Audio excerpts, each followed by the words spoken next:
All right, good people. We need to talk. 23 is back. I'm your host Ringo, and joining me today,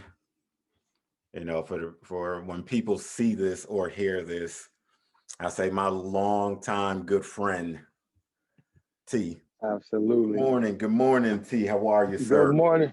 Good morning to you, brother. How's everything? Everything's everything. Can't complain. Can't complain. You probably wouldn't do any damn good It anyway. ain't it ain't gonna help you no way. Don't matter. Keep pushing. All right, so give a little backstory for the people that's gonna hear this. And I say T and I have been friends. I want to say over 20 something years now. And the Yeah.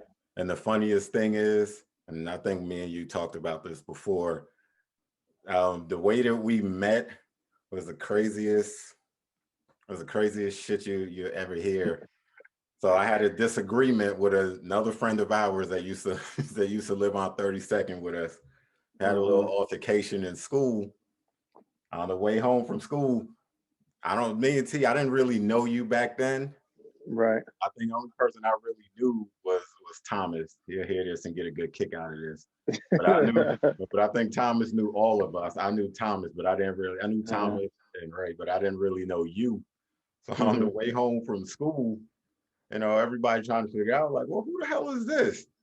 So then on the way home, well, I'm walking home, and then later on I find out talking about, yeah, Thomas and T was gonna jump you at the store. And I'm like, what? I'm like, what the hell I do? I'm like, talking about, yeah, that T was talking about who's this guy, that you got into it with. And then after that, the craziest shit was after that, me and you became cool when then, Yeah. I think from eighth grade on, once we got into to Miss Carter's class.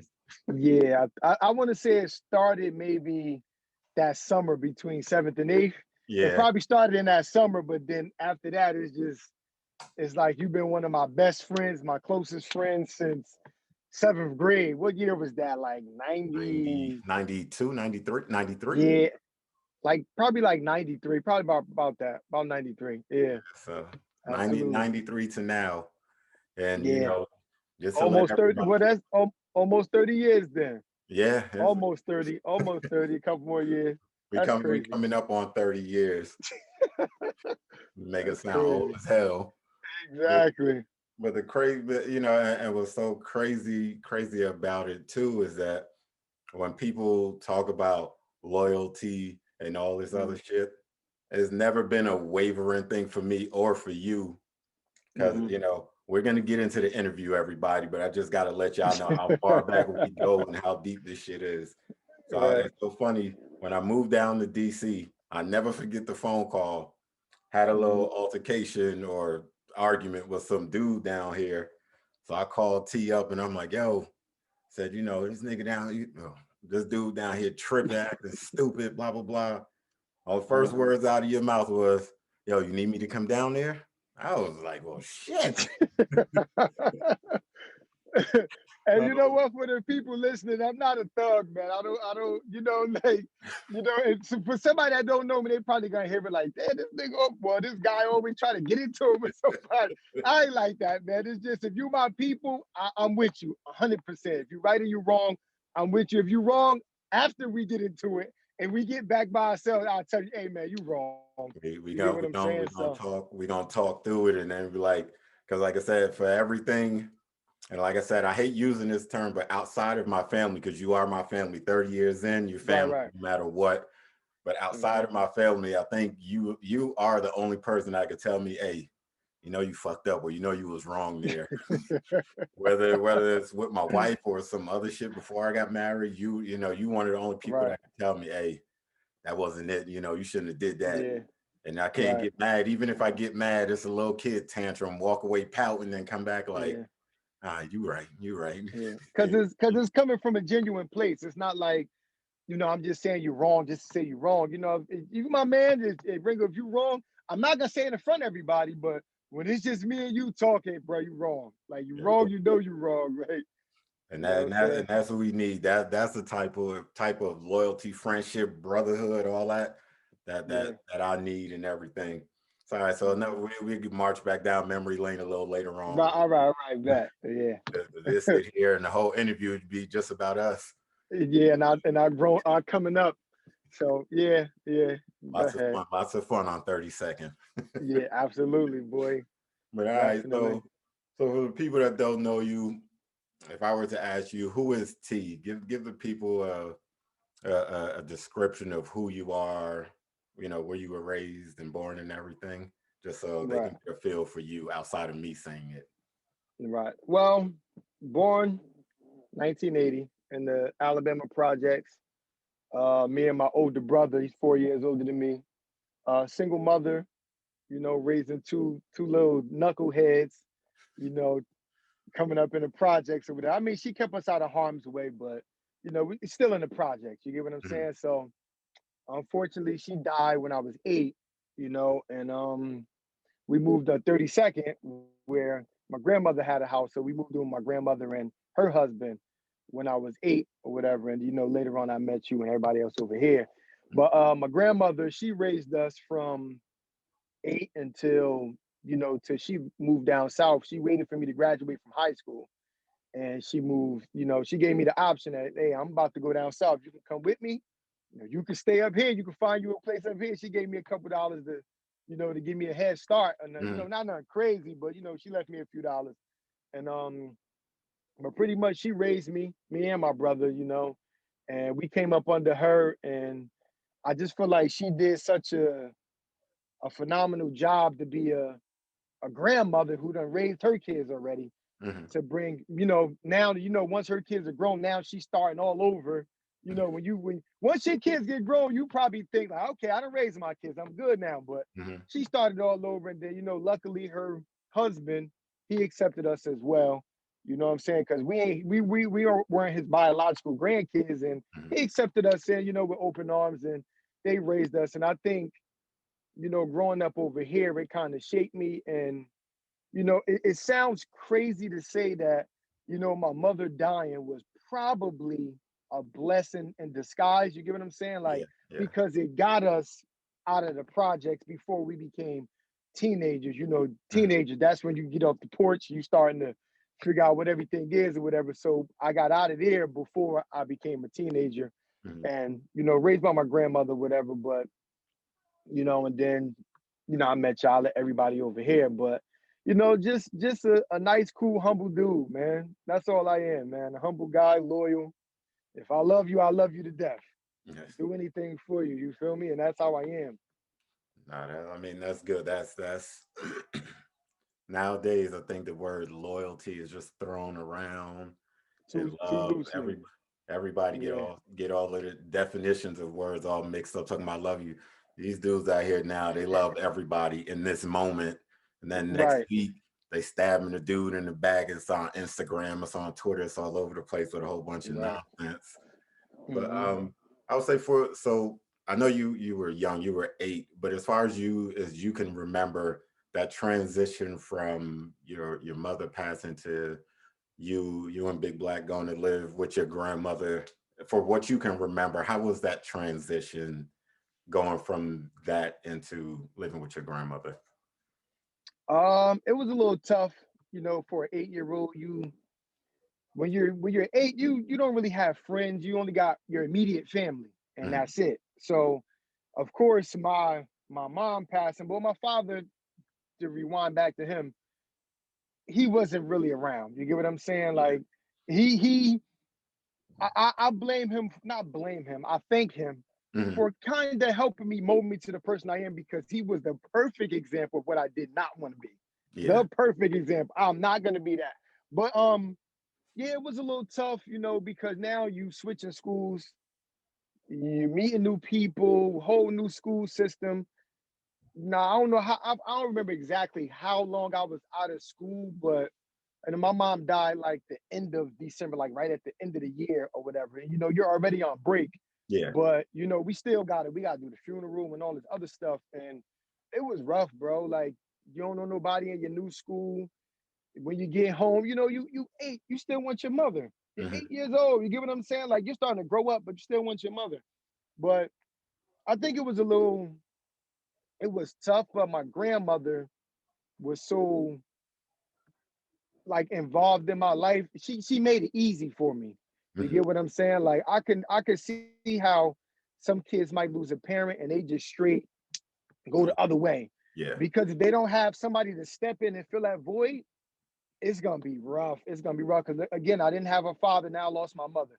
I had my older brother that I kind of looked up to. I Hmm. still look up to him to this day, but my older brother, whatever. But it was rough, bro. Like it's tough losing your parents and then gotta come live with granny, following my brother, and then once I finally got to know people in the area, it was okay, but it was a little tough. You know, when you're a kid, you take everything so personal, and you know when you're a kid, yo, your mother, like that's a major insult to a Yeah. kid. Your mother, like that's all they gotta say is your mother. What does that mean, your mother, whatever? But that was a little tough for me too. Like, you know, like anytime I got into it with somebody, they say, "Oh, your mother." Oh, my mother dead. Like, what you mean? Like, Like it if takes you somebody's take, head off. yeah, that is the ultimate disrespect to a kid, you know? So, but yeah, it was rough, man. But, you know, thank God for my grandmother. She helped me through it, though. You know, and the crazy thing is, I think for all of us on the block that came up at that time, you Hmm. know, between me, you, Ray, and Thomas, it was crazy that none of us had our fathers in our life for various Mm, reasons, you know, between the four. right. But I said it's amazing that we all turned out the way that we turned out. And like you Hmm. said, knowing that, all right, he's not in my life for whatever reason, and then us growing up to be, you know, the men that we turned out to be. Like we had Hmm. other influences or other males in our life to help guide us and keep us on the straight and narrow. Hmm. And it's crazy, like when you hear people, because you know, and I get it, people give me a hard time for saying this, but I always tell people, I was like, just because your father isn't in your life doesn't mean you can't be successful or you can't do certain I things. I feel tell you. people, I said a lot of times, I think it's a crutch for people to say, "Oh, I didn't have, excuse me, I didn't have my father. That's why I ended up in jail, or that's why I ended up this way or that way." And like I Right. said, maybe for us, the four of us having each other, and then Hmm. some of the, you know, and I say it, I think I thought this before. I don't know if I've ever said this out loud, but like having honestly, like Man and Bo, a couple other The the older, older yeah, the guys older on the guy. block, Yeah. you know, they kind of helped out whether they realize it or not. In some way, they helped out keep us out of trouble, you Hmm. know, and because honestly, on 32nd, we didn't, as far as I know, we didn't really see or experience anything on the block that would Too be crazy. big, Yeah. big or Not too traumatic. crazy. So I'm just like, you know, it was a good thing. Like you said, the block was a great spot to grow up in. My bad. Yeah. Had to unplug Alexa before the front door open. So Yeah.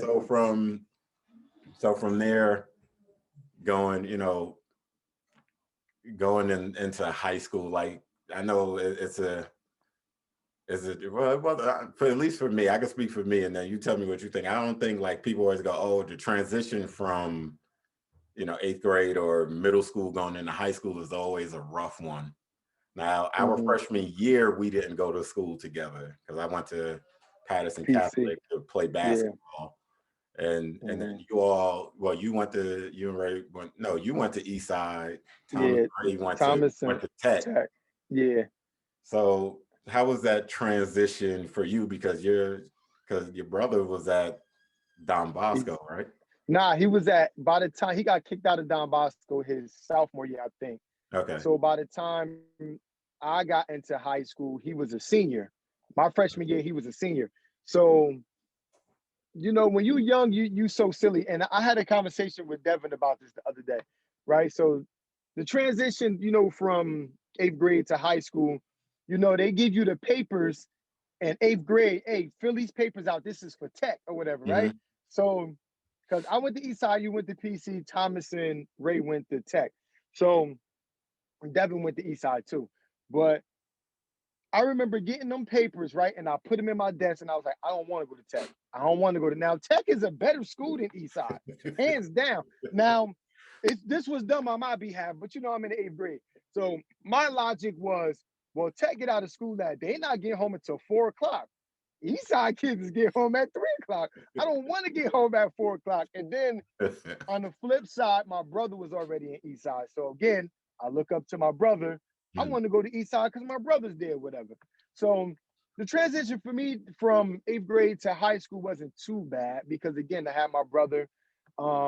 Dallas used to always come get me for school freshman year.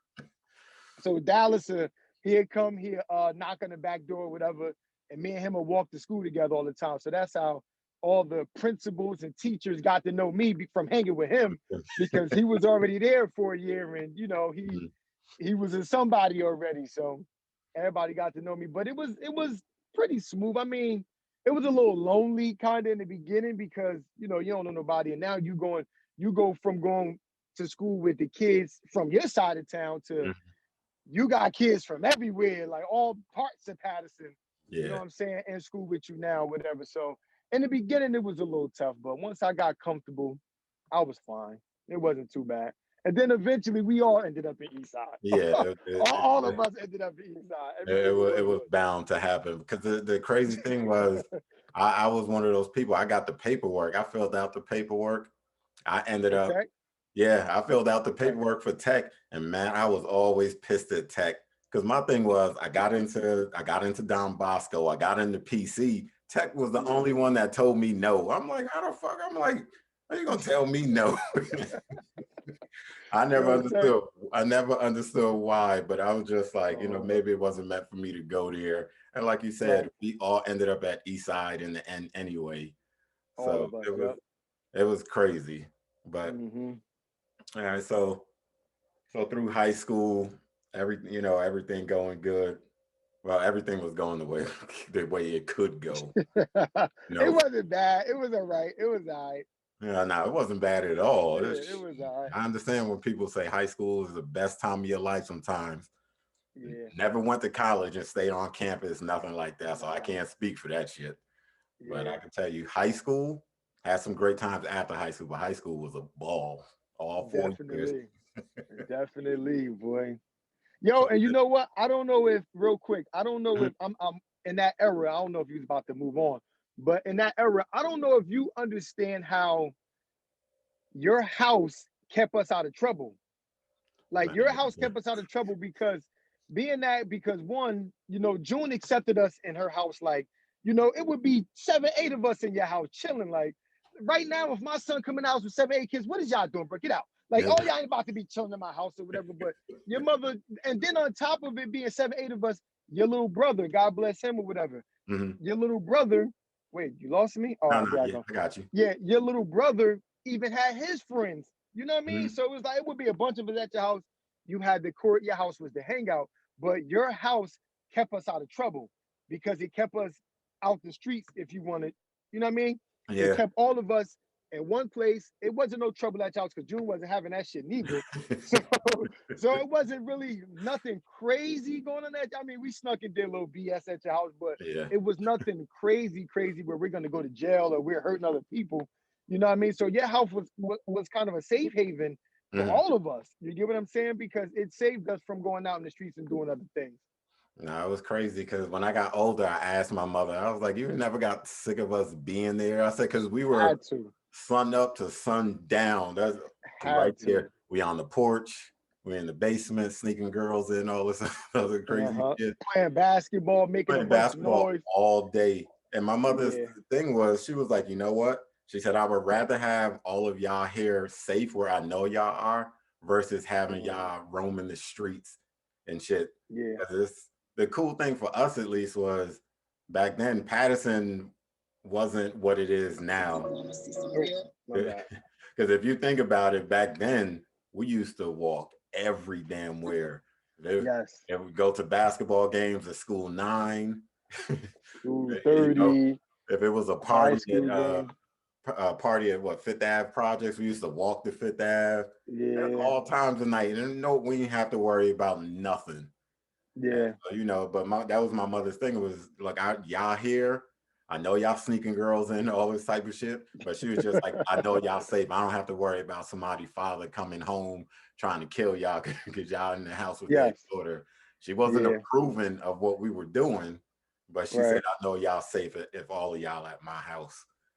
So Yeah. And I think I need to start taking that approach because when my son and his friends come over, it's like, bro, what is all y'all doing here? Like, why is there so many of y'all in here? Like, I'll be wanting to take it back to you gotta have two people in here and that's it, that's bro. Like, it.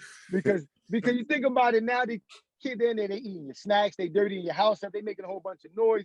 But like what June said, you know what? I'd rather y'all be here than to be out here wilding in these streets because there's kids out here that was way worse than us. Oh You get yeah. what I'm saying? Because they didn't have nowhere to go. They put all that energy into the streets or whatever. And it was, and if you think back to like when we were on the block, and like I Mhm. said, our block was it was considered bougie because I'll never forget. I'll go tell people like, where you live? Go on 32nd, 32nd, and like, where the hell is Uh-huh. that? Tell them like across By it's by Eastside Park. 230, across the track. Oh, you up there by Eastside Park? That's where all the bougie folks live. Like, Yeah, yeah. They thought we had money. They thought we had money because we was broke just like y'all. Like, yeah, I'm like, you we know what I'm just live in saying?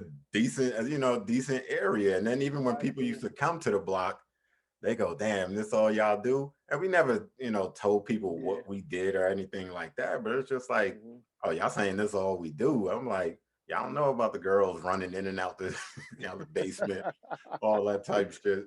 So, Uh-huh. but I tell people, we were safe. Even when people came over, everybody came by the house at one point or another. And it was Hmm. just like you said, it was a safe haven. We didn't have to go anywhere Nope.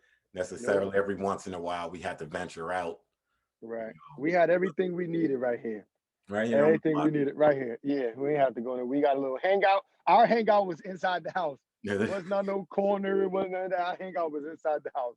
I And don't we was know. good. One-stop shop, basketball court, Tony's around the What everything. else you need? Yeah, what else you need? You don't need nothing else. We sit on the porch. I had the radio. You had the basketball court. We sit on the steps for a couple hours. We play ball a couple hours. Go in the house for a little while. We was fine with our little things that we did. Yeah. Other kids our age, they was out doing other things, venturing out. Nah, we was good. We Nah, stayed in our element over here. and I don't know. I know for me for sure. Me, I was too worried to get in trouble. Like shit, if I get in trouble, my mother gotta come get me. Oh I ain't want yeah. I ain't want that headache at all.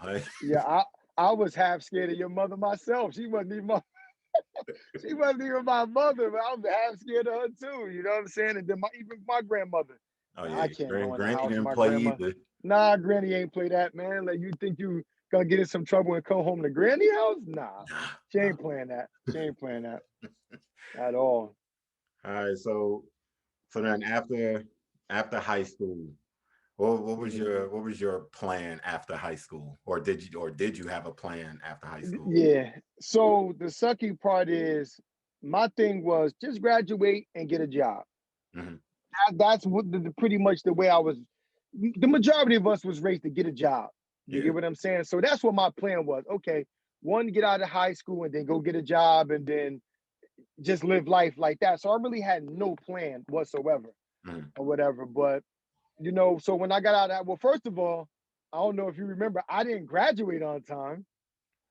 I Oh, didn't graduate on time because I remember my grandmother went off on me because the day of the graduation that I should have been graduating to, I went to the graduation to watch everybody, all the everywhere. rest of my friends graduate on stage, and my stupid ass is in the crowd cheering for y'all. So I didn't graduate on time, right? So I had two class, I had to do history and English for Mhm. summer. So I had to go to summer school. Went to summer school. I passed history easy. English, it got down to like one report. And Miss Thompson, I fucking hate that lady, bro. I fucking hate that lady because I did this report one time. She gave it back to me with a bunch of corrections on it. Yo, fix this, fix it. I went home. I wrote this like 5 pages, bro. Take me personally, it taking me forever to write 5 pages. And then I did the 5 pages over. She sends it back in, yo, do this now. She did that to me about 3 times. So the last time my grandmother said, you know what? Type it. Don't write it out. Type it. So now I had to go to my cousin's house in Brooks. So he was in college at the time. Mhm. Well, graduated from college.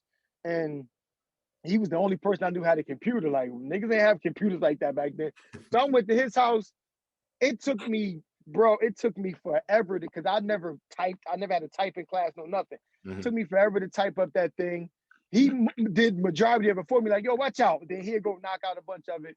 So long story short, still didn't give me my diploma. She still didn't pass me. So now me and my grandmother in the office, we was talking to somebody or whatever. So they gave me this other option, like, well, if you don't think that's working, you could come back for another year, Yeah. or there's a class that they got that was downtown. It's Mhm. like adult high school or something. You Yeah. go down there, and I was like, bro, I don't want no GED. I went to school for 12, all the way to 12th grade. I'm 18 years old now. I don't want no GED. I want a high school diploma. So they was like, no, you get a high school diploma. So I remember I did that. It was you used to have to go like 6:30 at night to like 8 or something like that. Mhm. And bro, it was so easy. Like it was so easy. It's like grammar school work. So I'm Mhm. knocking it out. I finished it. I got a high school diploma out of it or whatever. But so again, back to that, there's no plan. I'm working at McDonald's at the time. I'm working at McDonald's. I got no plan. So now the crazy part is, remember I said my grandmother was like, you can either come with me down south or you can figure it out up here, whatever. So me and my brother actually found an apartment right across the street from my grandmother's house. And my thing was to just work. You get what I'm saying? I had no plans on, I didn't have a career path.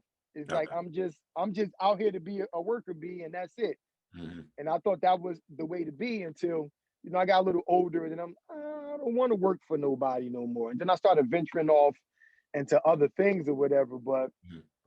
no idea what I was gonna do out of high school, bro. And None. I think that was most of us because I know for me, I was the same way. I didn't walk either. But Oh, mine so was you wasn't on that stage when I was no, no, there no, then. no, no. I wasn't on that stage.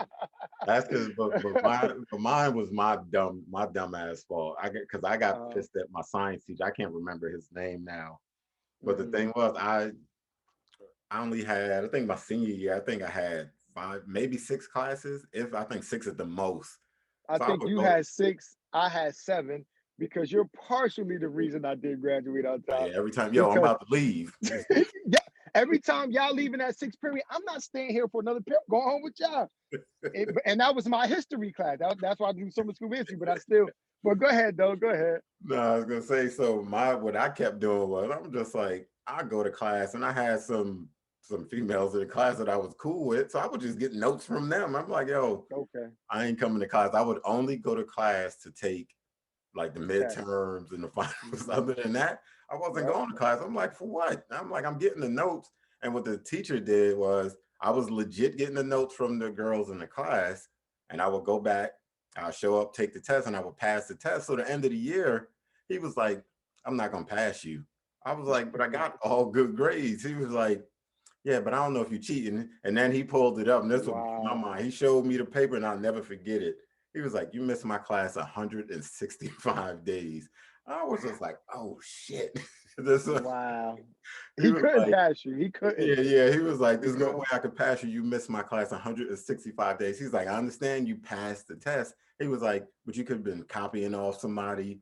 I was just like, "All right, whatever." Mhm. So I go to summer school, and I'm in there taking science, and I couldn't stand a science teacher in summer school either because I'm up there and I'm just like, look, I just need this one class to get my diploma and I'm Mhm. done. I'm sitting up there doing the work. And she was just like, you're not giving it your full effort. I'm like, why the hell you care? I'm like, if I'm turning into work, I'm like, I don't need to give my Yeah. full effort, but this is high school me talking. I'm just like, Right. man, I'm doing the work, just give my shit. So come last day of summer school, she was just like, "Oh, I didn't realize that you were a senior, or I would have passed." I was just like, "Really?" So I failed summer Wow. school. So I came Wow. back to school the beginning of the next year, and I just told them flat out, like, "I'm not come bringing my ass back to the school. I'm not getting a GED." I said, "But I'm not coming back for a whole year for one For class." one class. Yep. So the So principal, I can't remember her name, always red, blonde, older lady. I think she was a gym teacher or something, but she was always red and flushed. She, I don't know what, looked like she took a pack of red Kool-Aid and just smacked her face with it. But uh-huh. we were there and she was like, look, this is what you could do. She was like, you pass all your other classes. She said, do this report and I'll pass you. Man, listen. Okay. And what I did, I went home, I read the stuff, talked to my girlfriend at the time. She was like, oh, we gonna get you through this. She did the Mm. majority of the work. But we sat there, got through Uh-huh. it, turned the paper in. I got my diploma a couple weeks later. But I'm just like you. I Yeah. ain't graduate. I was so mad at myself afterwards. I was just like, that's the Yeah. dumbest shit ever. I could have passed the class. Yo, in the moment you feel so dumb, but it's like, hey, stupid, you had a whole year to fix this. A whole year, you didn't fix it, and then now you feel so dumb when you got to do all these extra classes in the summertime. All your friends done graduated already, Hmm. and now you sitting there feeling dumb. And the part that makes you feel extra stupid is when you see dudes that you like, oh, this nigga was terrible in school. And he's on the stage. Yo, I remember that, like thinking some people was terrible. They was bad as hell in school, and he's on stage, and I'm like, oh my God, bro. Looking Like, at it like, but how the fuck he graduate or how she how? Like, graduate? yeah, yeah. I felt so dumb in that moment. But hey, I got to take responsibility for what I did. I had a whole year to fix that. And it's Yeah. not like the teachers just say, all right, you failed. They give you the warnings. Look, come on, you're missing my class. Yo, come on, you're failing. Let's go. They Hmm. give you grades every marking period for a reason. Fix it, bro. Get the little note sent home that you mess. This Exactly. is your grade, the halfway point. This is your report. You're looking at it Right. like, this ain't gonna make it home. So this Yeah, report. right in the garbage. Right in the garbage. Yeah, Yeah. before we move on to the next thing, another funny thing that that we didn't mention that I always laugh at and I always tell my kids, I'm glad that I'm sort of happy that cell phones are out now the way that they are. Because Yeah. remember when we were in high school, for everybody that don't know, from sixth grade all the way up to now, I have not grown an inch. My voice has always been deep. So in high school, remember when I Uh-huh. turned 18, remember all of the teachers had my phone number. So all of the Yeah. teachers used to call me and I used to answer the phone talking about, Yeah. he did what? All right, we're gonna take care of Uh-huh. that. Yeah. Because you had your own phone line upstairs. I had my You own had phone your line on the own phone third line. floor, Yeah. everything. Yeah. Yeah. Man, when my Yeah. mother found out, I ain't gonna lie. I even gave a few teachers that phone number. yeah, I used Yo, to be I sitting did there. it too. I'm like, Yep. hello? Talking about, yeah, calling for tea. I'm like, and I had the whole act down. I was just like, what'd he do now? And I'm just sitting on the phone listening, and I'm getting all these phone calls from teachers. I'm like, what the hell? Uh-huh. Yeah. But yeah, that's just to take everybody down memory lane. So we had a Uh-huh. damn ball. That's all I could say. Yeah. Yeah. It was fun. It definitely was. So then, Definitely was. from McDonald's, what were your what was your goal? Did you ever feel stuck when you were at McDonald's, or did you hit the wall and was just like, all right, there has to be more, or I want more? Not yet. I think I didn't really wake up for like another 10 years. Sad to say, bro. Like I was almost 30 by the time I really woke up and like, hey, it gotta be more to life than to just get up and go to work every day Mhm. and barely make it, barely surviving. But now I was at McDonald's. I did feel stuck because I felt like now that I'm out of high school, I felt like McDonald's was a teenager job. Like, Yeah. if you in high school, you work at McDonald's, cool. But once I got out of there, I'm like, man, I don't want to do this no more. So then I switched over to doing maintenance at Foot Locker. I wasn't doing nothing. I'm sweeping up, I'm washing windows and stuff like that or whatever. And I remember one day that my manager, I was going to work at 5 in the morning. I was getting off at 1 in the afternoon. And I remember one day I was supposed to get off at 1, and she just kept giving me extra stuff. I ended up being there for like 12 hours or whatever. I didn't get off till like 5 o'clock. I came home. I talked to my brother. I said, yo, give me a job at Foot Locker, man, because he was at Foot Locker at the time. Hmm. So the next week, he got me an interview over there. The guy got me in the door. I left McDonald's for the third time, I guess it was, because I quit McDonald's a bunch of times. I remember one time I came home on break and you was outside. And I'm sitting out there with you, and I'm like, yo, come with me real quick. You like, you going back to work, right? I'm like, yo, I'm about to quit. You like, I all remember. right, I like remember. I went there and just quit. They like, yo, you late, you late. I'm like, yeah, I quit, man. Gave them my shirt or whatever. They like, yo, what is you doing? My grandmother, you guess what my grandmother did? You what? let's go. She took me back to McDonald's. Now he need this job. He ain't quitting. So she made sure because she wasn't giving me nothing else. She made it clear, I'm not giving you nothing no more. You 17, 18 years old. So, but nah, I didn't. My brother got me in Foot Locker, and then I worked there and worked my way up to a manager, started making some decent money. Mhm. But I think losing that job is what kind of woke me up to you can get fired at any time. You can lose your job at any time. Mhm. And that's when I kind of realized I want to work for myself. Like, I don't want to keep answering to somebody else. Yeah, the entrepreneur, you work more. You get what I'm saying? You work more, but I answer to myself, and then I hold myself to a high standard. So, Mhm. you know what I'm saying? So, hey, this is your business. It's only going to go as far as you take it. You Yeah. get what I'm saying? So I think that's what it was. It took me a long time to wake up, bro. Like, it took me way too long. Like, I'm trying to tell my son that now. Like, Mhm. I didn't have somebody that say, "Hey, boy, when first of all, go to tech. All right, now you in high school, start working on something, go to a trade school, and then Mhm. take up this trade, and then now."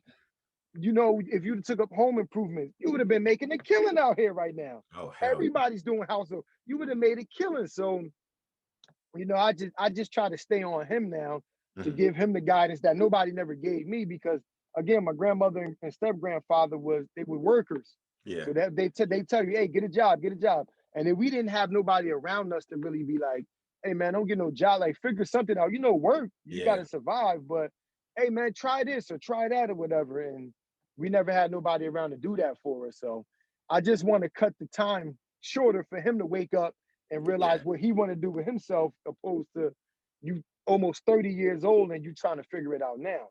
Yeah. Because I like you said, we didn't have that at all, and it's just because for Mm. me, I I'll be honest. My wife always called me a spoiled brat, but I always tell people, I said I didn't have my first real job till I was 21.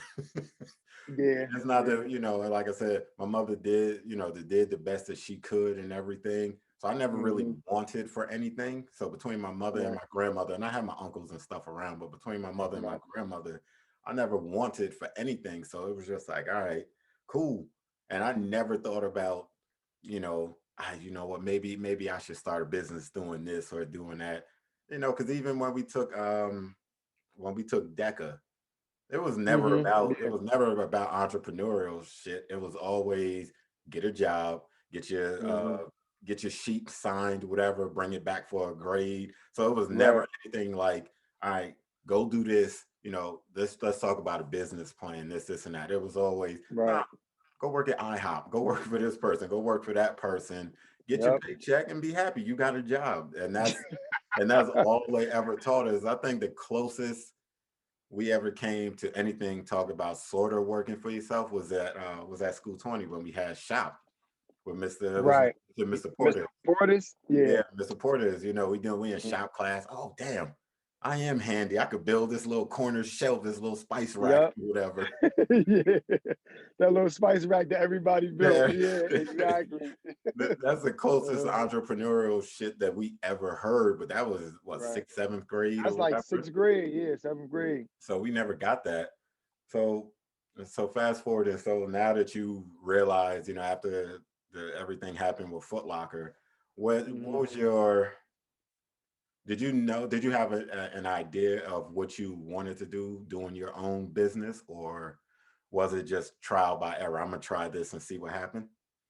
Yeah, I had a bunch of trial by error entrepreneurship things, but now you know what it boiled down to me was anything that's legal that can make me some money, Hmm. and I'm not like killing myself, I was willing to do it. You get what I'm saying? Yeah. And I piggyback off a lot of people's ideas. Sometimes I come up with ideas on my own or things like that or whatever. Like one of the businesses I got is a party rental business, Hmm. and it wasn't my idea. It was Ish your cousin? You Yeah. and Ishmael, y'all cousins, right? Yeah. Huh? Oh, Hello? oh, there you go. There you go. Oh, you stuck. Can you hear me? Oh. Yeah, Oh, I got you there back you now. I go. got you back now. Yeah, yeah. No, that's my cousin.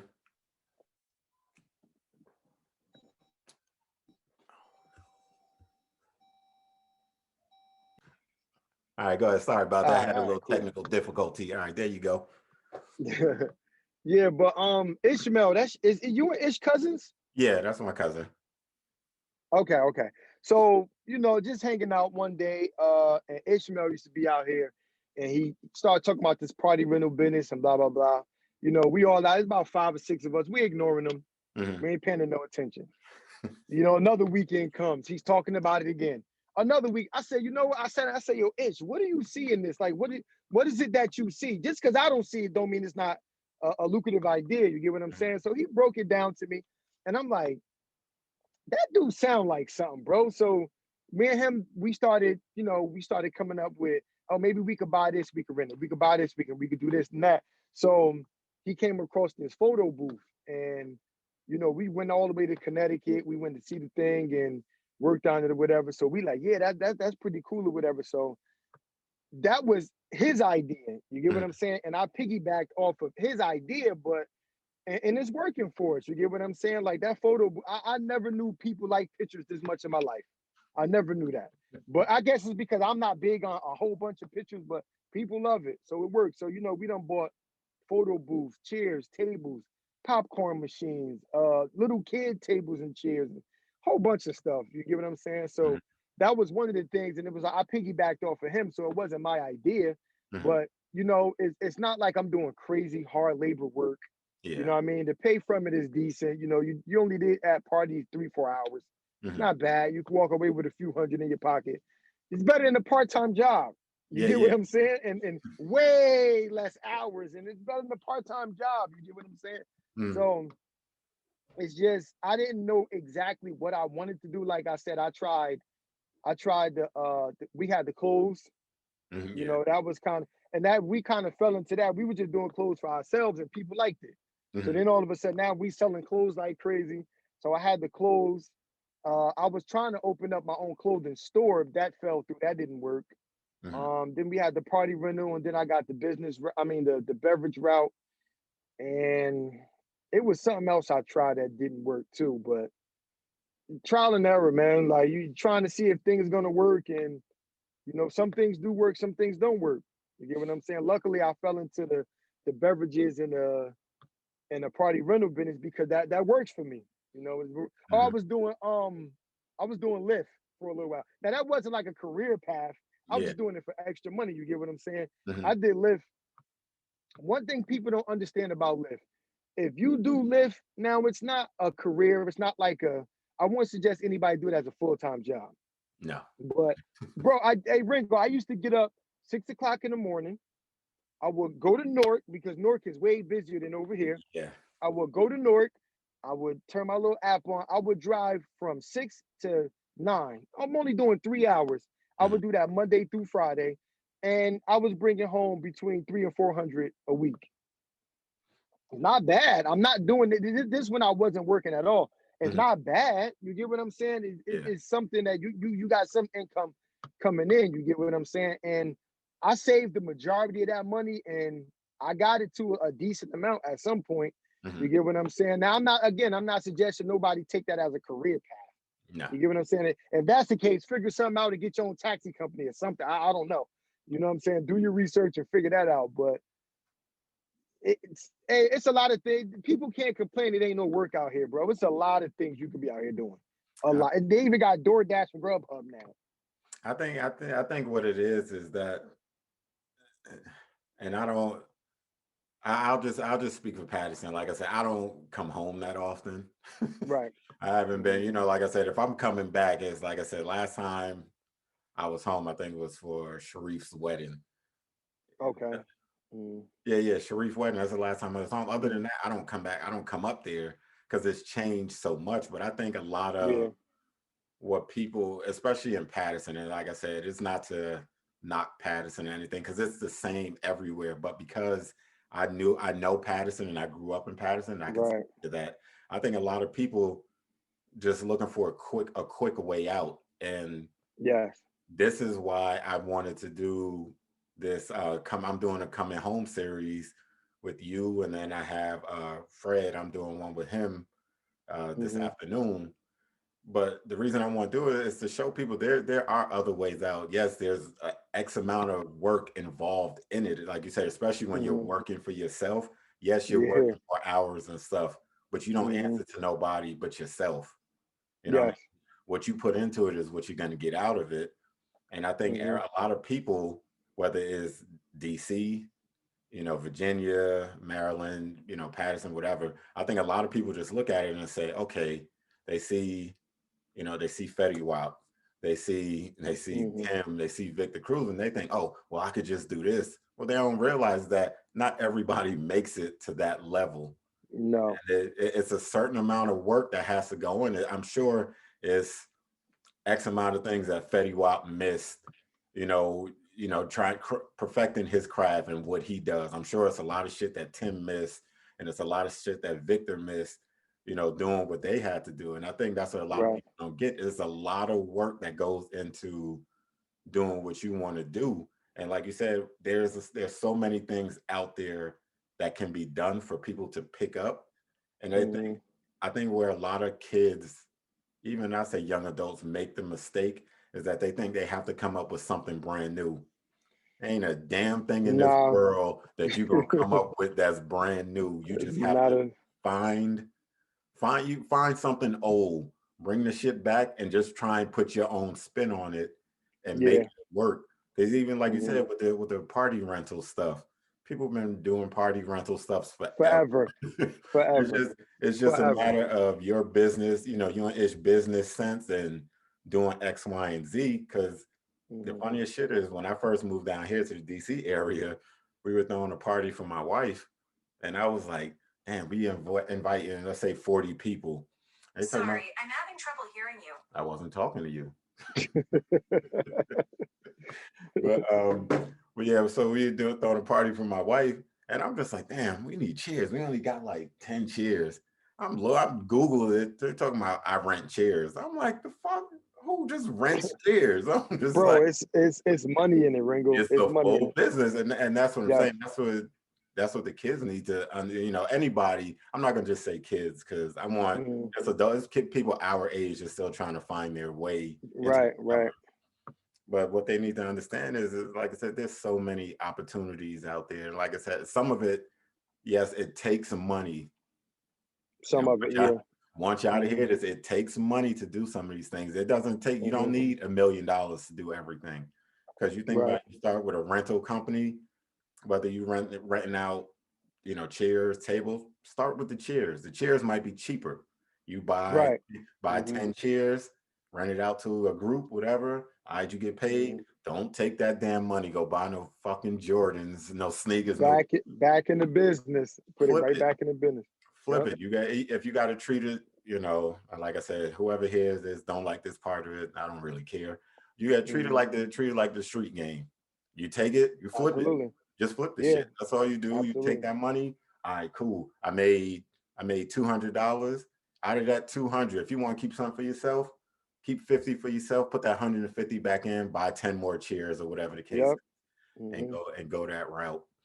So. Yep. And then before you know it, you got them 10 chairs done turned into 100 chairs and 50 tables.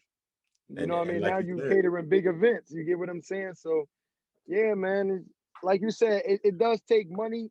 Some things they take money, but you got to start somewhere. yeah. Because if you think about it, like back to the hustler mentality, the drug dealer, I'm saying, Mhm. he ain't started off with a whole mountain of drugs. He Nope. started off with something like this. And he Hmm. flipped it, and then he flipped it, and then he kept going or whatever. Now, I'm not telling people to go sell drugs. That's not the way. No, But not I'm at just all. saying, right. But the mentality of a drug dealer is the mentality of a CEO of a big business. It's the same thing. It's just all in what you're doing, though. You get what I'm saying? So you don't gotta sell drugs to be successful out here. There's a Nah, million ways to make money. and I even think like this platform, like what we're doing and what I plan to keep doing, bringing in, like I said, I want to bring people in from all over the place. But Hmm. like I said, targeting Patterson right now is, I think it'll be Right. good for me because sick of reading about all these people that we went to school with either dying, going to jail, people that we know, all this other Yeah. shit. And like I said, Hmm. not all of them in the streets doing crazy shit. It's just sometimes it's wrong place, wrong time. But Right. I want to give them that encouragement, that motivation, because like you said, if you can, like I said, we're not talking about selling drugs or being a drug dealer, Right. nothing like that. But if you can sell drugs, you could be in the street. You could take that same mentality and flip it into doing your own shit. Like I said, the chairs, the tables, whatever the case is, because you don't Mm-hmm. have to answer to nobody. Amount of money you're gonna make is depends on what you put into what you're Yes. doing.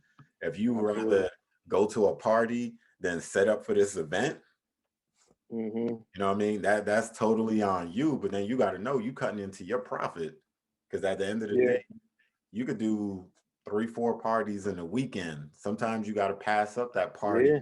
that basketball game or whatever's going on, and go, nah, Mm-hmm. I'll see y'all next week, or I'll see you Sunday, whatever the Yep. case is. Set up for that party and take that thing. That's what I want to do with this platform and this I'm Coming Home series, is just to motivate people, not in just Patterson, but that's where my focus is to start in Patterson and work my way out, just to let Right. people know, like, shit, whatever you put into it is what you're gonna make out of it. The money, the Yeah. time, the The connections, all of effort. that. Mm-hmm. Especially if you a young dude and you 17, if you in high school or fresh out of high school, like if you was to start working on something now, that's what I keep telling the younger people. If Mhm. you start working on something now, by the time you get 30, your business is gonna be you're gonna be doing good by the time you're 30, you know what I'm saying? But you know, don't wait until you're 30 to start it. Start it when Yeah, you're 20. You get what I'm saying? So now you got 10 years going already. Build it up and sell it to somebody. You get what I'm saying? If you could build up a party rental from that one chair and you built the whole empire and you don't want to do it no more, sell it to sell it. somebody. It's value there. You pass it down to your son or hire workers and you ain't doing nothing. You're getting paid for nothing. You did your work already. Yeah, I did my work for 10 years. It's on y'all now. You get And what that, I'm saying? You can still make some money, on the back end.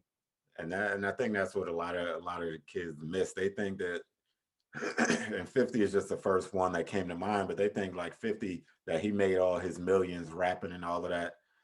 Don't let the Right. motherfuckers fool you. Ain't that much. There's money there, but you have to be Yeah, a Jay-Z, a Puffy, a yeah. 50. You got to be at that level to be a millionaire or a billionaire.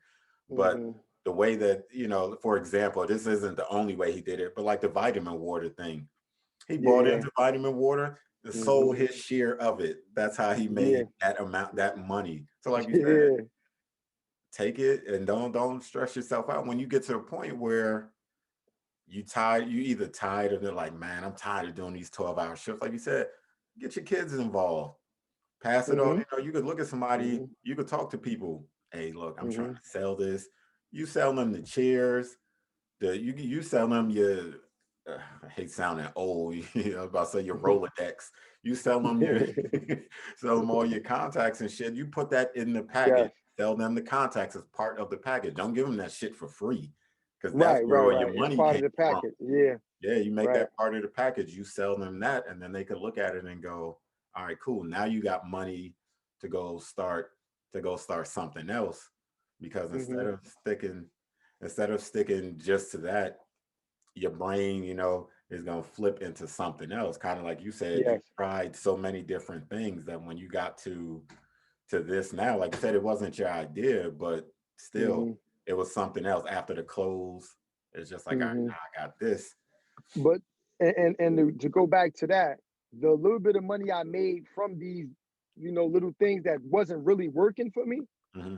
that's how I got into the beverages because I bought this route from somebody else. Hmm. You get what I'm saying? So, old white dude, I'm sure he done put all this groundwork in, did whatever he did. I don't want to do it no more. I want to sell it. You sell it. You get what I'm saying? Now, just like I used all that money to buy into this, he was tired of it. He sold it to me. So Hmm. now, when I get tired of it, I'm gonna sell it to somebody else too, or pass it down. I would rather pass it down to my son.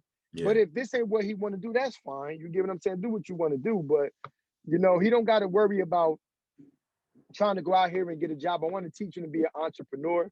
yeah. But also being an entrepreneur is stressful sometimes. There ain't no healthcare involved. Now that, You got to pay for your own healthcare. So you know what I mean?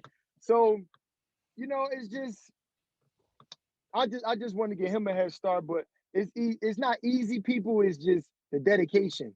You got to be dedicated to what you're doing. That's all it is. Yeah, and that's the thing. And so, like I said, for people, the parents that hear this, I'll somewhat apologize for all the cursing that was in it, but this is how I talk. This is how we talk. But Right. you can share a lot of this information, with your son, your daughter, your Hmm. brother, even somebody, just getting out of jail.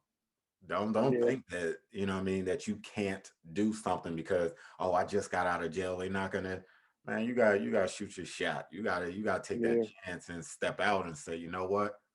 I want to do this. I want to do that. Hmm. And even like you said, there's so many options now. You got the Uber, you got the Lyft, you got DoorDash, Grubhub, all Hmm. that shit. Like you said, you find a hot spot, like I said, Newark, Yes. Hmm. somewhere, if you want to go all the way out to Union City, let Bayonne, all that type Yeah. of shit, go out that area, do it for a couple hours. Like I said, $300 a week. You're gonna look at it, and go, man, that ain't no damn money. Right. Yeah. It It's ain't.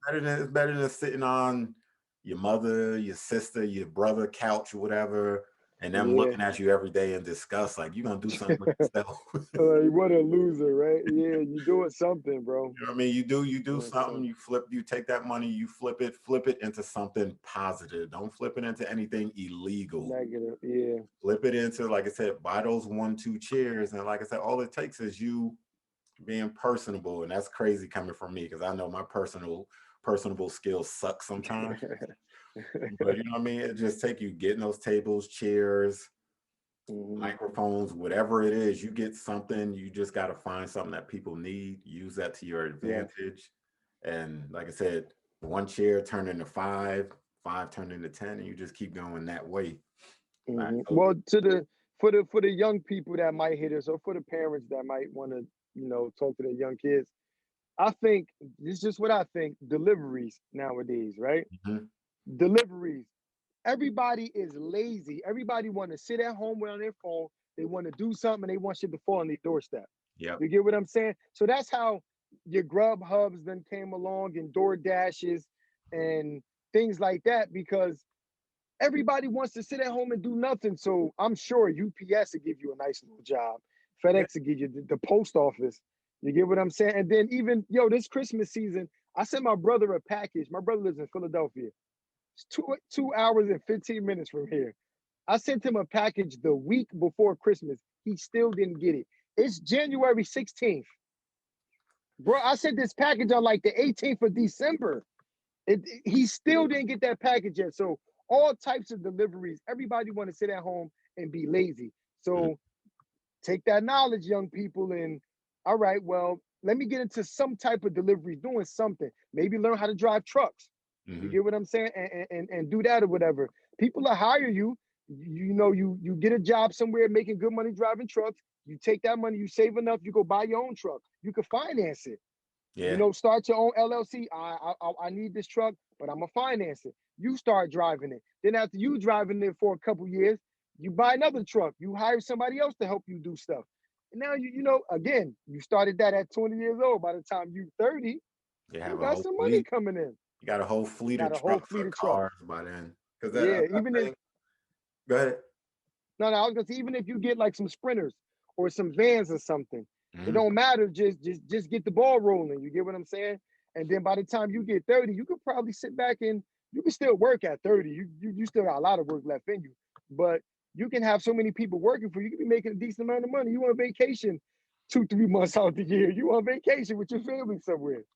You And know what I'm that, that saying? and that and that's the thing is that, like I said, people think small.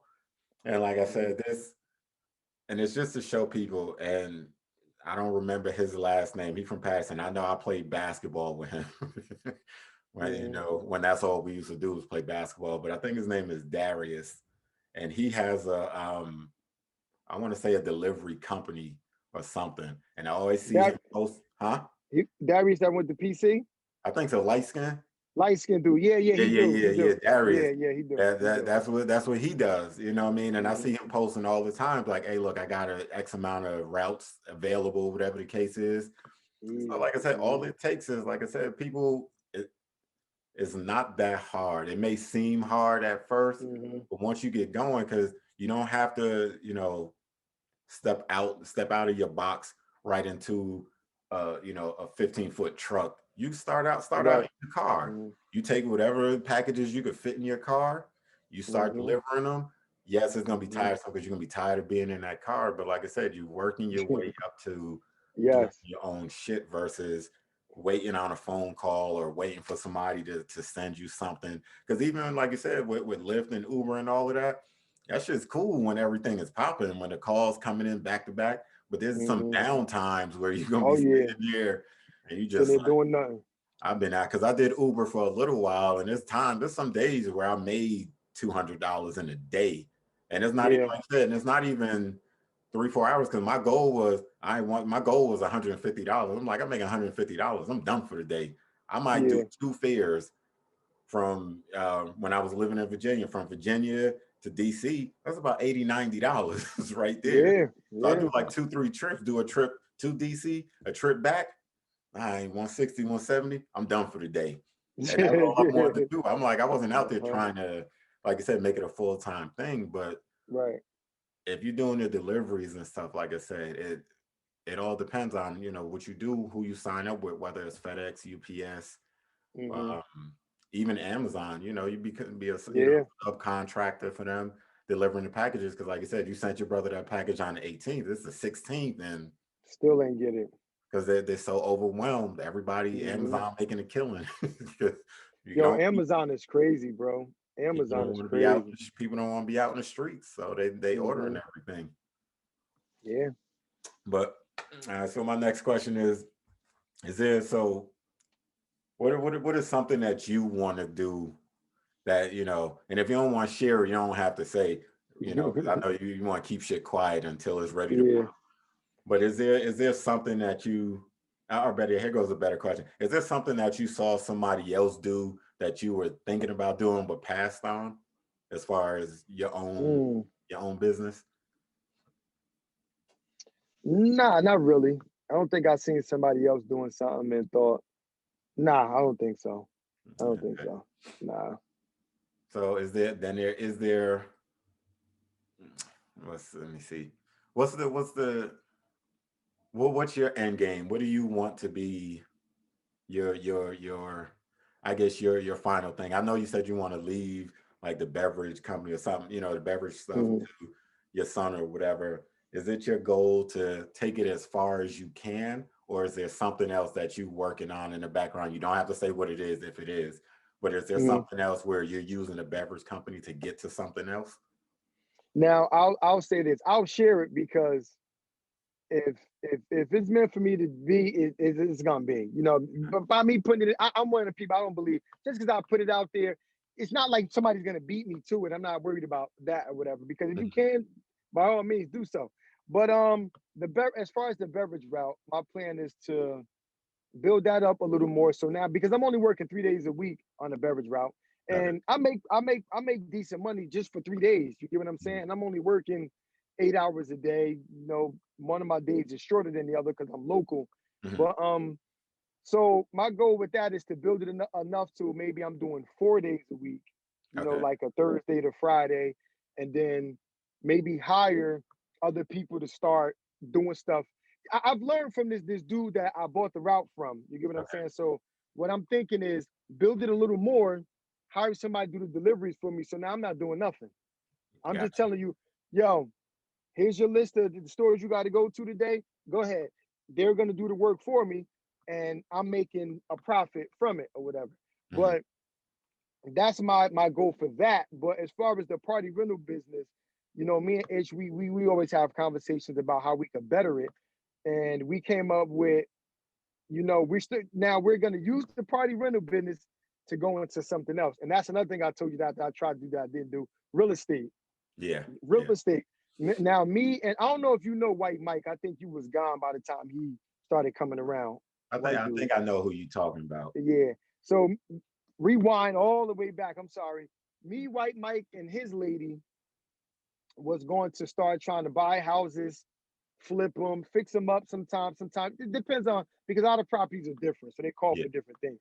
So we were trying to do that. That didn't fall through. So that's another thing that I did that didn't work. Now, Mhm. no, I didn't make no money. we put a lot of effort into it. We just couldn't find a house that worked for us. You get what I'm saying? Yeah. Because we don't went to auctions. She done went to school, got her real estate license, and we tried that route. It's tough or whatever. But now back to the party rental stuff.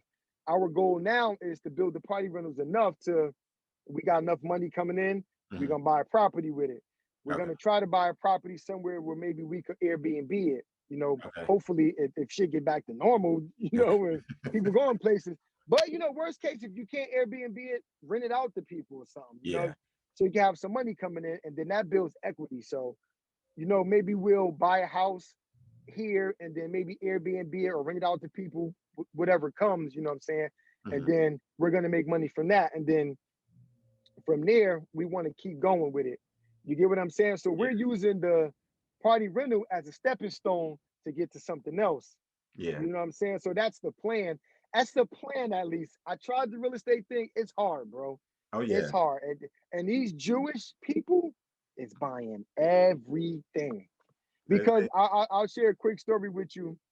When one time we were at an auction in Essex County, right? mhm. We go to the auction, you got to sign up, you got to proof of funds. You got to show Yeah. them, hey, I got enough money that I can possibly buy a house from here, whatever.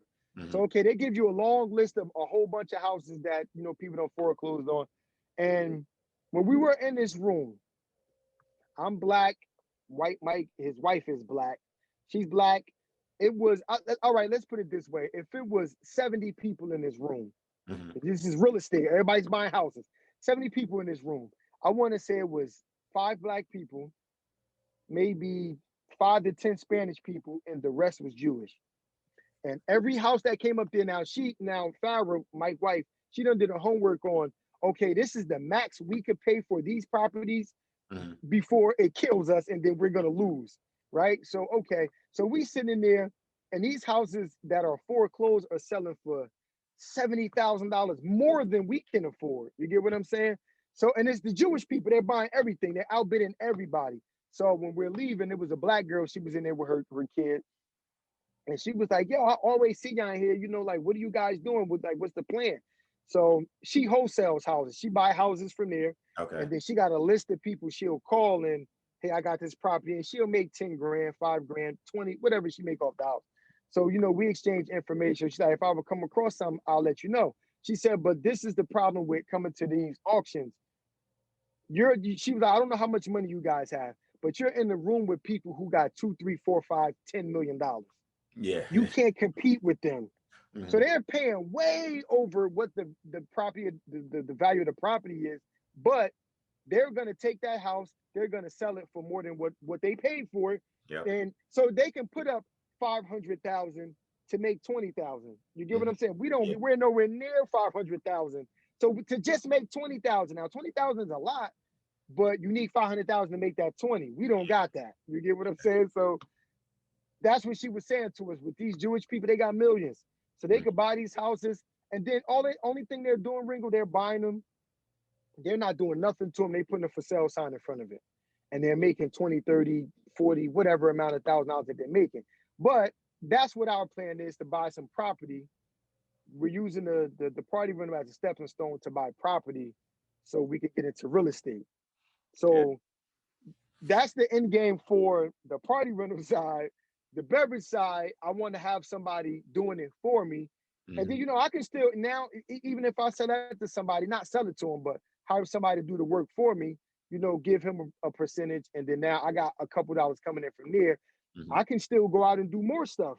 Because Yeah. now I'm free. I'm free. I got all the free time in the world. I can go out, get more customers, build it even more. So now I'm even out there working 2 days, 2, 3 days a week. Got him working 4 or 5 days a week. Mhm. And it's just money that just keeps coming in or whatever. Then now on the flip side, I got the party rentals. We're still doing party rental stuff, but now we done bought a house. We Airbnb in it. So now I'm a little all over the place, but I got different streams of Different income streams of coming in income. from different places. Exactly. Oh, you definitely need multiple streams of income in this life, because one, unless you got a job paying you 100K, Mhm. you're gonna need more than one, bro. And You need that, more than one for sure. and I think that's where all of that is great advice for, for, like I said, the parents or kids, whoever listen to this, for them to hear is that Right. it takes everybody wants to jump into real estate at some point. You just got It's to, hard though. like you said, It's hard. you got to get into the right room because you going Yes. in, you might see a property like Hmm. I was talking to my wife and a couple of my cousins. We were thinking about doing it because in Baltimore, I mean, I've seen houses for $20,000, Yes. thirty Yes. thousand, dirt cheap compared to some of the other Right. stuff. But then you look at it, I might go in with like tell everybody, hey, look, four of us, five of us, whatever, we put in, 20 G's each, whatever. Go look at the Hmm. house. We might bid it like, all right, it's starting off at 20. It could be somebody, Yeah. like you said, come in. We could like, all right, 70,000. Next thing you know, other person, 150. Now we stuck looking at each other like, shit, the house was worth 20. They just bid 150. Yeah. You know what Yeah, I mean? bro. So you gotta, like I said, it takes a lot to get into real estate. It's a very A lucrative lot. thing if you get Yes. in and when you get in. It's just, Yes. you gotta be ready for the ups and downs that come with it though. And that's the Hmm. thing. And then as far as the multiple streams of income, man, look, the goal is to, like I said, let your money, let your businesses work for you, not you working for your Yes. business. Because like I said, Yes. Yes. you look at you look at Jay-Z, you look at Puffy, and like I said, I'm just going that high because that's who a lot of people look at and go, oh, they got there, they don't do nothing. Shit. They don't do nothing because we don't see what they're You doing. don't see it. It's Yeah. a lot that go into, you don't just wake up and become a billionaire or nothing like that unless you hit the Powerball. Yeah. That's the only way. Yeah, you know what I mean? Other than that, it takes a lot of work. It takes a lot of time and effort to get to that level. Because, like I said, coming in, you're going to have this great idea. Yeah, yeah, yeah. I want to do this. I want to do that. And the only thing that I have to compare it to is like doing this podcast. Somebody asked me, talking about, you doing it for money? I was like, at some point, yeah, I hope to make some money off of it. Absolutely. Yeah. And, people think it's just sitting down talking. There's a lot of shit that go on behind the scenes. You got to record the episode. And the one thing I didn't do when I first started doing this, when we were all on at the same time, I would just Hmm. record it, do some Throw it edit out. and post the shit. Nah, Hmm. now I done went through some classes. You got to sit, you got to listen to the whole episode over, and then Over and over. you got to edit, you got to cut this, you got to add the intro. I mean, it takes a lot of work. It's not just sitting down recording it and doing all this Hmm. other shit. Like, I mean, I got tips from a lot of people, like all this lighting and shit. I was just Yeah. like, I don't need no light. Man, I got these Yeah. lights on behind me. I got a ring light behind the laptop. I'm just like, Yeah. It, it's, it it's takes a a lot lot of that goes. preparation. Yeah, yeah, yeah. It's a Yeah. lot that goes into it. So I mean, just know, people, parents, when you hear this, it's a lot that goes into it. Please don't lie to your kids and tell them, "Oh, just Mhm. do something." Tell them to do something, but also let them know what goes into it. That's what I tell my three. Go, because even when I do this, like when I do my plays, for example, I make all three of my sons executive producers on everything I do. Mm. So when a Nice. play goes out, I'm like, if I'm bringing in money on the play, they get a little piece. You get a piece too. Yeah. You know what I mean? Executive produced by, so blah, blah, blah. So they get credit. So, my 8-year-old, 5, 10, 20 years from now, a check might Hmm. pop up at his house. He talking about, the hell was this for? You know what I mean? Cash it and shut up. Yeah, yeah, just cash it. Uh-huh. Don't worry about where it came from. Uh-huh. You see, I got it all productions on it. Just know that's Yep. where it started from. And Yep. but so we get ready to close in a few, but I'll say, I'm trying to think. So, is there anything out of state that you trying to do, even if it's with the party business and stuff, or is everything that Mhm. you're doing solely local to where you are right now? The only thing I thought about doing out of state was the real estate thing. And like how you was talking about Baltimore. Hmm. Detroit is like that too. Hmm. Detroit is like that too. Like, the property out there is really cheap. But with me, I'm scared to jump into something like that and I can't be hands-on and see it in front of me. Yeah. You Mhm. get what I'm saying? It's a little scary. And then I can't just go to Detroit and be out in Detroit for 2, 3 months to get this house situated. And I can't do that. So, but now as far as the party rental thing, yeah, everything is really just Jersey. I mean, we'll travel to PA or New York, Connecticut if the money's there. You get what I'm saying? We'll travel anywhere. As Mm, long as you're gonna pay us for traveling, we coming. You know what I mean? You pay us for our service, you pay us for traveling, we coming or whatever. But the only thing I really thought about out of state was real estate. You get what I'm saying? mm, And because the real estate over here is so saturated, it's so expensive. for no Like reason. over here, it's ridiculous. Like houses in Patterson, 400,000. You crazy? It's Patterson. You sell the house in Patterson, right, for $400,000.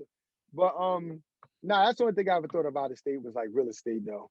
I mean, if my businesses happen to venture into other states, yeah, I'm all for that. Mhm. I definitely am. I'm willing to try it. Yeah, because because that's my thing. And like I said, I'm with you, and I'll just put this out there now because I'm like for me, I my thing is the plays and stuff. My main focus is the plays and stuff. It's hard as hell to do plays and stuff with the pandemic and shit still going on. And Right? Yeah, yeah. who knows? I might not be able to do another stage play until 2022. The way this shit is looking. The way it's looking, yeah. You know what I mean? But it's even like with the podcasting, like we were talking about earlier, is just finding different ways to do shit. So I want at some point I want to take the show on the road somewhere and Mm, just a small venue. I ain't trying to sell out MSG or the yeah, yeah, Barclays yeah, Center or yeah. shit like that. I mean, you could put Uh-huh. me in was it you can put me in old reference. I don't even know if it's still there. You can put me in Zena's or something. Oh, they just knocked it down. They just knocked it down last month. They just knocked it. But I get what you said though. Yeah.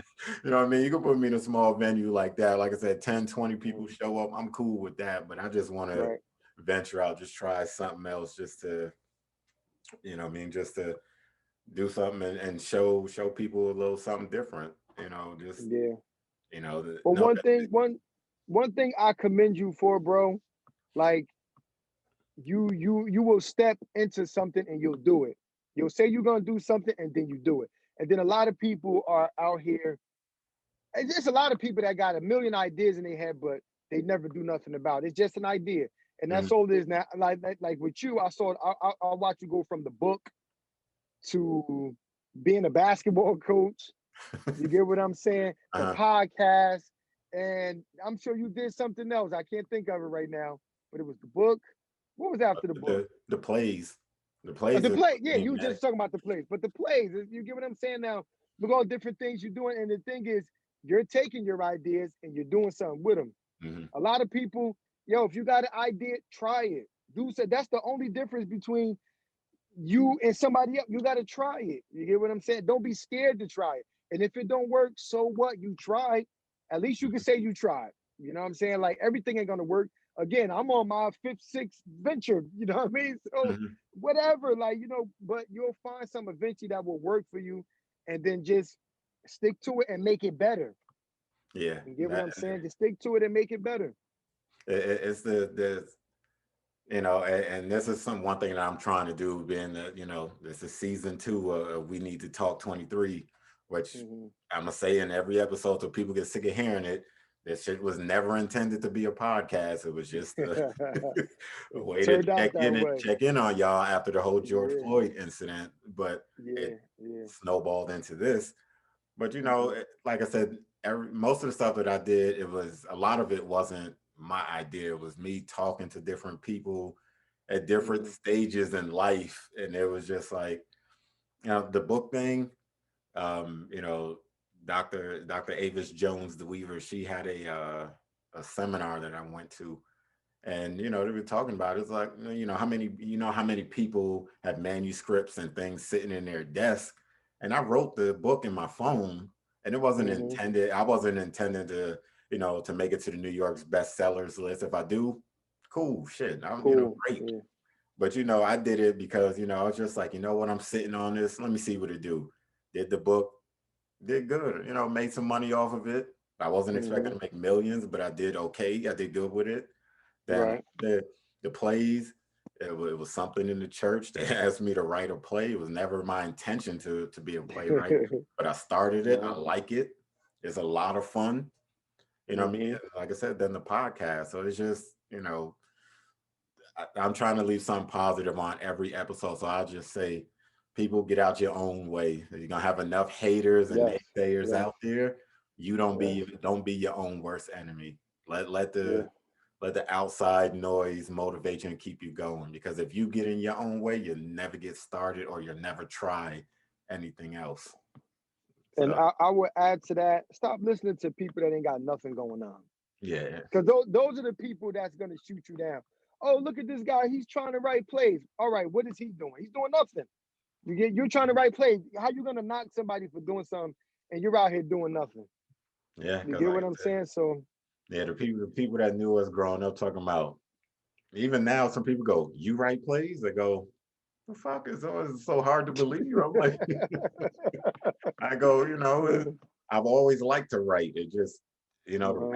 the right opportunity came at the right time. I started doing it, and Hmm. it's fun. It's a lot of fun. You know what I That's mean? the best part. It's fun to you. Yeah, It ain't work. It ain't work. It's fun. and that's the thing. Make it fun.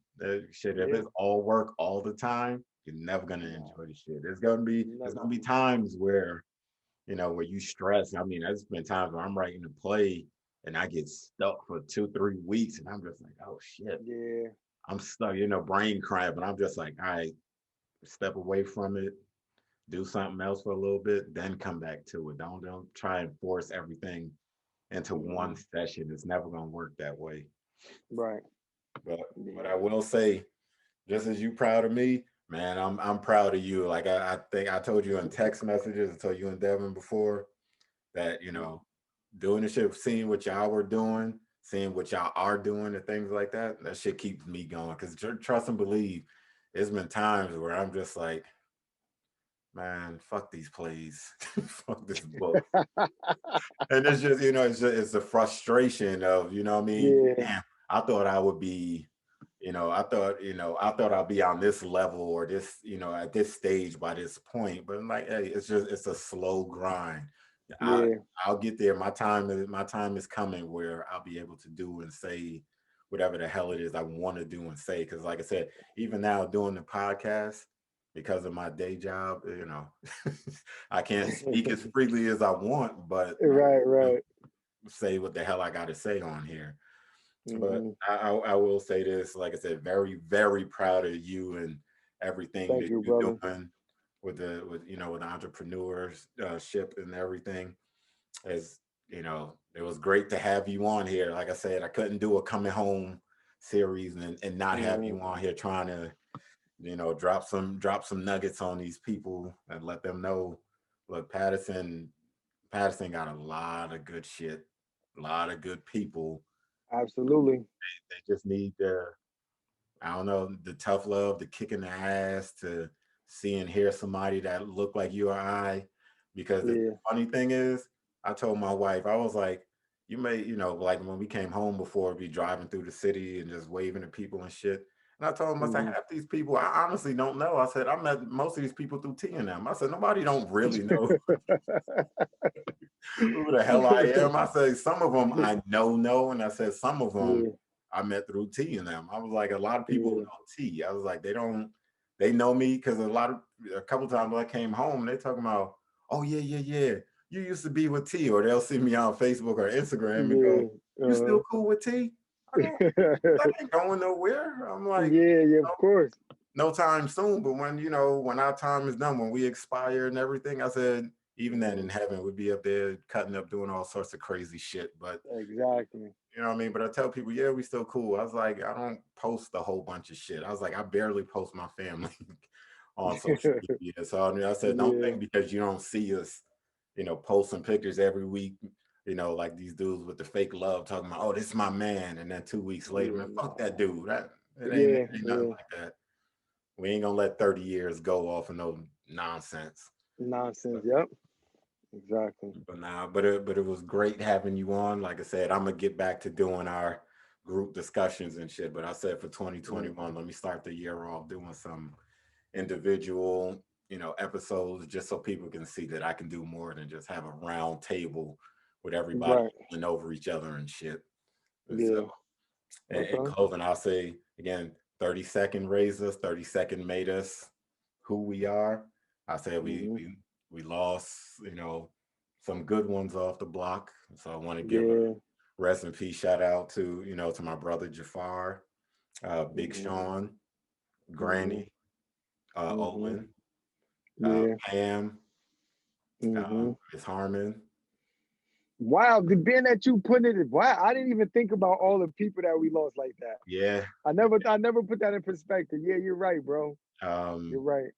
Ray grandmother. Am I Yeah, missing Ray anybody? grandmother.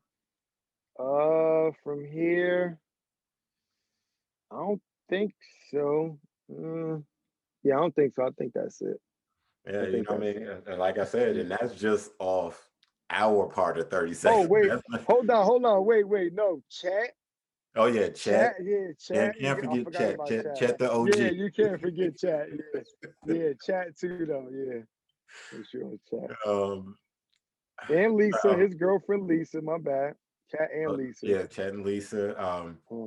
Shoto. Uh, Shoto. Yeah. Hmm.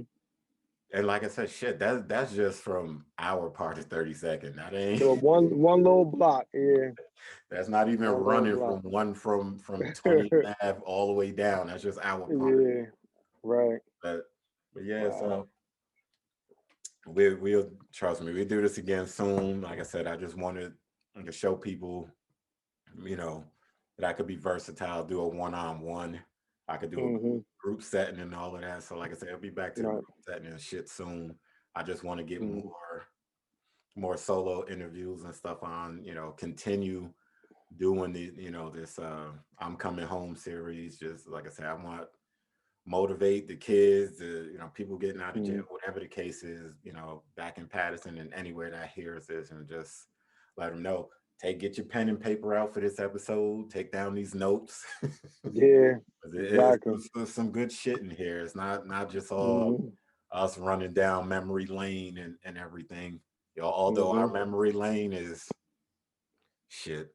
The shit that we We could have been did, on this thing all day, bro. yeah, the We shit we could did have been on out that here all block. day, The shit we did all on day that block, long. I said I'll put the shit that we did up against a whole lot of people's shit, and I said we'll Hmm. stand pretty damn good on that. Yeah. But now, Wow. but I appreciate you coming on, this early and everything, and like I Hmm. said, I'll let you know before I put it out and everything. Hmm. So again, my brother, appreciate you coming on. Thank you for having me, bro. It's an honor. Always Appreciate it. love. Anytime, like I said, whenever this shit clear up, y'all make, you and the family make y'all way down here. Hmm. You got a place to stay and everything. So, Appreciate that, bro. you know, hopefully see you again soon. And Yeah. we need to talk 23. Signing off. All right, y'all. All right.